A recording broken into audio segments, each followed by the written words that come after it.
جو کلمہ گو کو مارتا ہے وہ ظالم ہے پھر، چاہے وہ طالبانی کیوں نہ ہو۔ دیکھیے اتنا سمپل معاملہ نہیں ہے. ہماری تاریخ کے اندر کئی جگہوں میں پورا جو امام حسین کا واقعہ ہے اس میں آپ کس کو کیا کہیں گے؟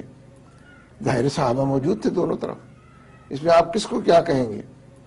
ظاہر صحابہ موجود تھے دونوں طرف. اس میں آپ کس کو کیا کہیں گے؟ ظاہر صحابہ موجود تھے دونوں طرف.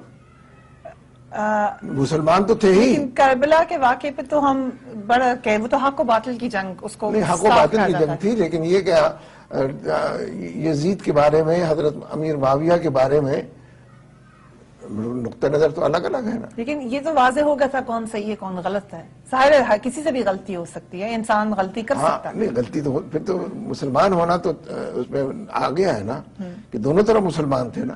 لیکن ایک غلط تھا اور ایک صحیح تھا. نہیں میں تو یہ نہیں کہہ رہا کہ کون غلط تھا کون صحیح تھا. میں تو یہ کہہ رہا ہوں میں تو یہ نہیں کہہ رہا کہ کون غلط تھا کون صحیح تھا. میں تو یہ کہہ رہا ہوں کہ یہ بات اتنی سمپل نہیں ہے کہ مسلمان کو مارے تو ایک کو لازماً کافر ہے اور دوسرا لازماً مسلمان ہے.